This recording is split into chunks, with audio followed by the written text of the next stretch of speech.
recording. I know. We're doing our little intro. Hey guys, it's Ina. And Laura. And we're back! Does this feel weird?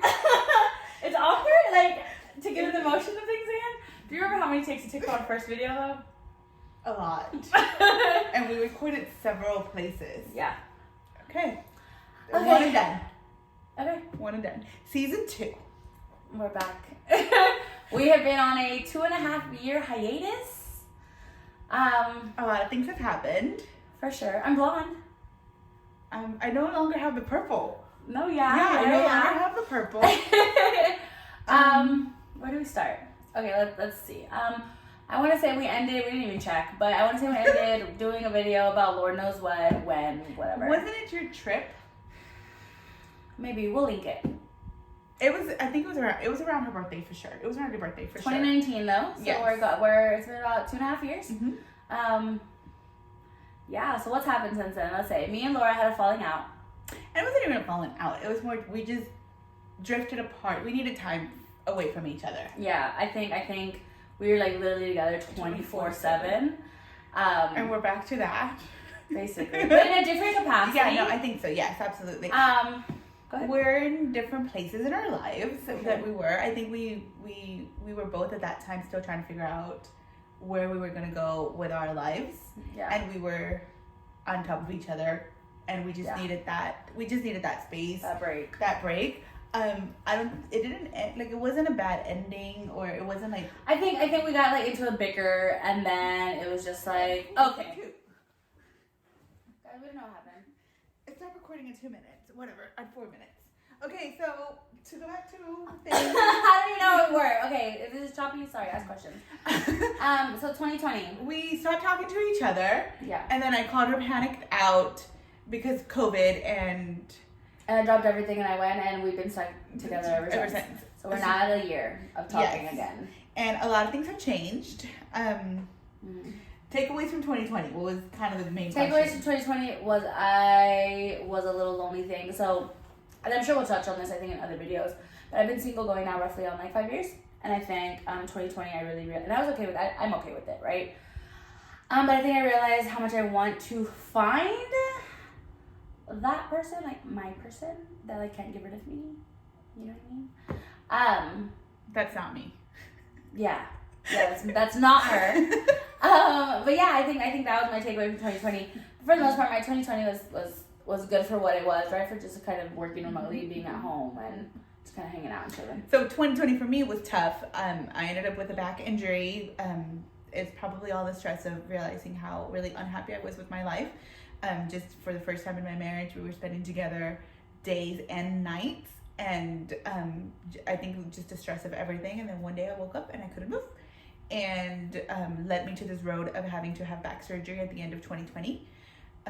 And going through, the pandemic, going through losing my husband's mother to COVID, and then having the surgery, which limited all that I could do. And if you know me, you know that I'm always, I'm the backbone of my family, and I'm the one that does everything and on the go. And so having to really stay put, the analogy was God is pinching me because I needed to slow down, and had back surgery. Everything went well, everything was great. And then 2021 hit, and COVID hit our household, and my mother ended up with COVID, which we didn't know at the time. I ended up being testing positive, freaking out. And then it just kind of progressed into, my mother getting better, thankfully getting the attention she needed, and entering 2021 in a completely different mindset that when we stopped talking in 2019. Yeah. And so we needed the time apart to grow individually and to reconnect and make that friendship stronger, because we were able to find what we really needed, who we really are without each other in that sense, and as weird as that sounds, but to support each other no matter what, because this is who we are. So in that also moments where we weren't talking, Laura knew that I always wanted to start my master's program, and she had actually started some classes to get into her master's program. So I started the master's. So I'm on a 3-year program. So hold on. We're doing our master's. Let's start there. Okay, we're doing our master's. We have 1.5 years left. I was talked into doing this by a coworker at the time who got accepted to the UHD program, and she's like, they are not requiring any entry exams. And I said, sign me up. Where do I go? And then she messaged me and she's like, hey, I know we're not talking, but FYI, they're not asking for the GRE. So if you want to get in, now's your time. And I was just like, okay, I'll do it. And she didn't do it. For the time that I told her, she did not do it. Because I started the 2020, the semester of 2020, the fall of 2020. And sure enough, I was really excited to get, do all that. And then, 2021 hit. And I'm like, girl, you need to apply before they make the GRE come back. And I was like, okay. And I made you. She hounded me every single day. Have you done your resume? Have you submitted your statement? Have you da-da-da? Deadlines are coming up. And I was like, I did it. I got accepted. So and we're not doing it. We're going on our second semester together. Yeah. Yeah. So we have 1.5 years left. I made A's my first 2 semesters. I'm so proud of her. Let me tell you, I'm a smart cookie if I do say so myself. But when it comes to C's in my undergrad, when it comes to C's, when it comes to grades in my undergrad, she got C's. Degrees. So I have a bachelor's and now I have a master's, but I do want to get We're gonna graduate with a good GPA. I want to 4.0. 2021, right? So 2021, we got into our masters. Yeah. And then again, I realized how unhappy I was in 2020, and I decided to buy a house. I think I had been talking about buying a house for forever, and I decided to buy a house, and that unraveled my whole life as we know it today. I bought a house. Very true. So the order goes: I bought a house, I got divorced, I got a new job, and here we are. And that's the end of our update video. Thank you. See you next time. Goodbye. Those are the orders for me. So this update. Oh, I don't have earrings on. How sad. So I lost one. So this update video, it has more updates about Laura than mine. My life has been pretty constant. I've been just chilling, hanging out, doing my thing. No, yeah. Working. I'm blonde. That's really the only change for me. Yeah. We're at my house older, right now. She's 30. Remember there's a video There's on a her video. of that. When she turned 30. And I was just talking mad shit. 31. It's okay. It's not that big of a deal. Well, I'm officially 30. I turned 30 in June. And I don't know what to do, and I'm having a midlife crisis. And people mention that I'm 30 and my feelings get hurt. I'm about to turn 35. So that's where we're at. But no, yes, I think the update's more of, the status of a friendship. But yeah, a lot of things have changed in my life. I decided to buy a house. And I think the first thing I told you when we started catching up is that I want to buy a house this year. I tried in 2020 and it didn't happen because of all the pandemic, and I wasn't sure about financially everything what was going on with 2020. But I think that was one of the first things that I said, I'm going to buy a house. And I was already working with a realtor. Yeah. And she was boo-boo. And so then she started working with my realtor, who's fantastic. I might have to edit this out. We're not editing shit out. Okay. Well, if it wasn't because of the realtor that I had when I decided to do, I would have not met the lender who went through the process of my loan, and I would not have the house that I have here. So I am very grateful for that, because do not give me that face, because I tried with several lenders. All of them said no until he came along and he said yes, and it was great, and it's been great. It's actually been a really good relationship. It's been really friendly. It's super friendly. Probably being one of my really good friends. I brought him to my little circle of friends because I don't let a lot of people in. But no, yeah, it's great. He got me into the house, and I'm forever grateful for that. I tell him that all the time. But she used my realtor because she's awesome sauce. Yes, she was a good realtor. But I did find the house myself. Yes. We did find it ourselves, and very nice little house, right? If I could have, I would have moved next door. She would have moved next door. Thank God, though. Okay, she's 10 minutes down the street. And I'm always here. She's on the opposite side of the freeway. Okay, guys? And I'm always here. Literally. Like, our schedule consists of... But she's always at my house, too. We go to work. And we come to our separate houses. And for whatever reason, usually someone has to go to somebody's house to pick something up, to drop something off because we're bored, to go grab dinner, da-da-da-da. And now right now, school starts again. Our second semester starts this Thursday. But essentially, if we have school, it's like, get out of work, meet up, go to school together. We carpool, obviously. Carpool to school, in class together, because we take face-to-face classes. And then from there, we come home. And then on the weekend, we have to plan, like, to do home, to do school projects, to do da-da-da-da-da-da-da-da-da-da-da. So, like, we're still together, like, all the time, but we're not. But you know, she comes into my house and it's completely different now. Like, she comes into my house and she's like, it's a different dynamic. House. Yeah, because I used to go to her apartment all the time, but it was an apartment. There was like 3 grown-ass adults, like, and like, I didn't.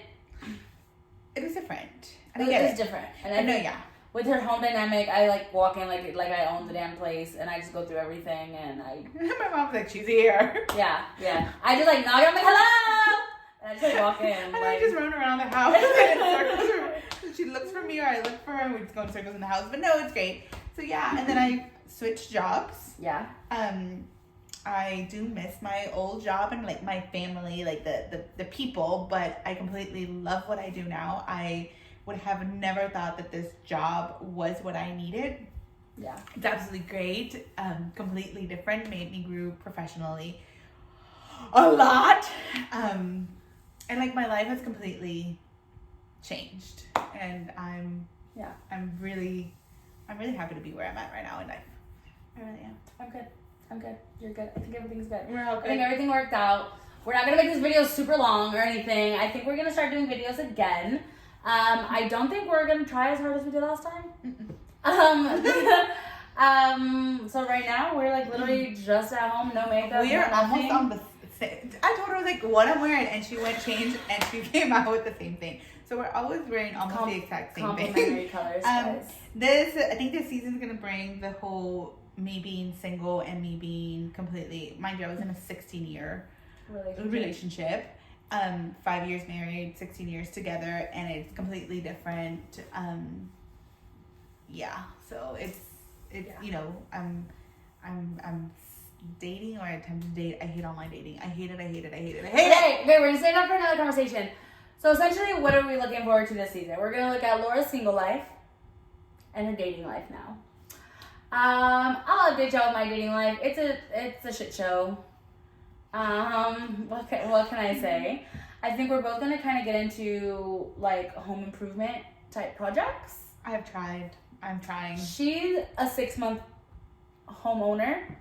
I've been here 5 years. I have done some work in my house.